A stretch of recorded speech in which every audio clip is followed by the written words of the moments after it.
কিয়ামতের আগে পৃথিবী জুড়ে খুন, গুম, জুলুম, অত্যাচার ব্যাপকভাবে ছড়িয়ে পড়বে। মুসলিমদের উপর বিপদের পাহাড় ভেঙে পড়বে। এমন ক্লান্তিময় সময়ে আবির্ভূত হবেন শেষ জামানার মুজাদ্দিদ ইমাম মাহদী। তিনি এসেই সকল মুসলিম ভূখণ্ড একত্রিত করবেন। সমস্ত উম্মতে মুহাম্মাদি তার পতাকা তলে সমবেত হবে। তার শাসনকাল হবে বরকতে পরিপূর্ণ। তিনি পৃথিবীতে ন্যায় বিচার প্রতিষ্ঠিত করবেন।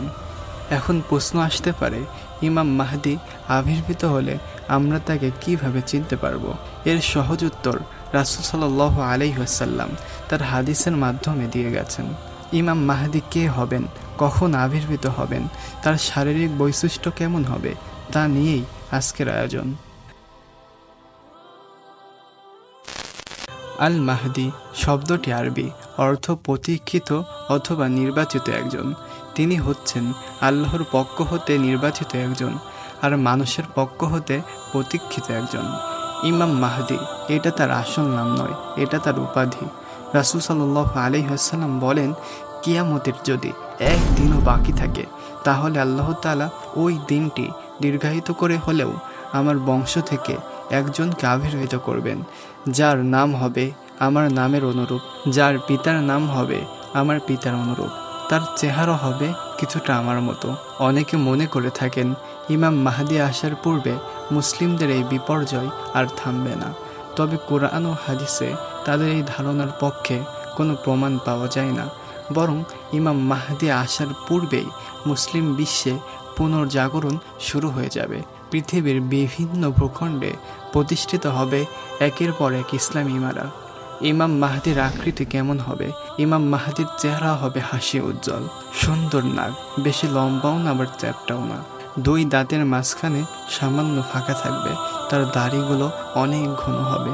তার দুই কাঁধের মাঝখানে রাসূল সাল্লাল্লাহু আলাইহি ওয়াসাল্লামের মতো বিশেষ চিহ্ন থাকবে। তিনি আসার পূর্বে এই পৃথিবীতে মানুষ নানা প্রকার পাপে লিপ্ত থাকবে। সেই সময় হারাম কাজগুলোকে হালালের মতো করে করা হবে। যখন ইমাম মাহদী আসবেন তখন গুনাহে লিপ্ত হওয়া মুসলমানদেরকে পুনরায় ঈমানের আলোয় আলোকিত করে দিবেন। তার জন্য জমিন এবং আসমানবাসী দোয়া করবেন। তিনি অনেক প্রাচুর্য নিয়ে আসবেন। আর রাসূল সাল্লাল্লাহু আলাইহি ওয়াসাল্লামের সুন্নতের উপর জীবন যাপন করবেন। হযরত আলী রাদিয়াল্লাহু তাআলা আনহু থেকে বর্ণিত, রাসূল সাল্লাল্লাহু আলাইহি ওয়াসাল্লাম বলেন, মাহদী আমার বংশধর। এক রাতে আল্লাহ তাআলা তাকে নেতৃত্বের যোগ্য বানিয়ে দিবেন। এই হাদিস দ্বারা বোঝা যায় ইমাম মাহদী নিজেও জানবেন না যে হাদিসে উল্লেখিত ব্যক্তিটি তিনি কখনোই খিলাফত কামনা করবেন না। নম্রতাবশত তিনি নিজেকে নেতৃত্বের অযোগ্য মনে করবেন। প্রবল অনিচ্ছা সত্ত্বেও মানুষ জোর করে তার হাতে বাইয়াত গ্রহণ করবেন। ইমাম মাহদীর আবির্ভাবের সময়গুলোতে হিন্দুস্তানে মুসলিম ও মুশরিকদের মাঝে এক যুগান্তকারী লড়াই হবে। রাসূল সাল্লাল্লাহু আলাইহি ওয়াসাল্লামের ভাষায় এই যুদ্ধের নাম গাজওয়াতুল হিন্দ।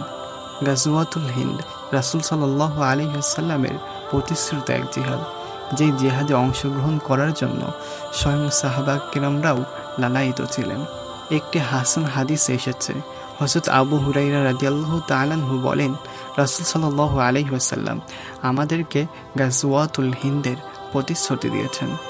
যদি আমি সেই জিহাদ পেয়ে যাই তাহলে আমি আমার জান মাল সব কিছু তাতে কোরবান করব। এতে যদি শাহাদাত বরণ করি তাহলে আমি হব শ্রেষ্ঠ শহীদ, আর যদি গাজী হয়ে ফিরে আসি তাহলে আমি হব জাহান্নামের আগুন থেকে মুক্তিপ্রাপ্ত আবু হুরায়রা। ইমাম মাহদীর আবির্ভাবের পর সব থেকে ভয়াবহ ফিতনা প্রকাশ পাবে, দাজ্জালের ফিতনা। দাজ্জালের ফিতনার ভয়াবহতা থেকে প্রত্যেক নবী তার উম্মতকে সতর্ক করেছেন। যেহেতু রাসূল সাল্লাল্লাহু আলাইহি ওয়াসাল্লামের উম্মতের উপরেই দাজ্জাল আবির্ভূত হবেন, তাই তিনি দাজ্জাল সম্পর্কে চুল ছেঁড়া বিশ্লেষণ করেছেন।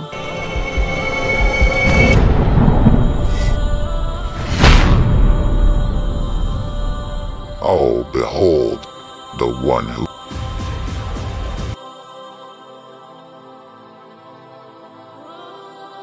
Next part coming soon.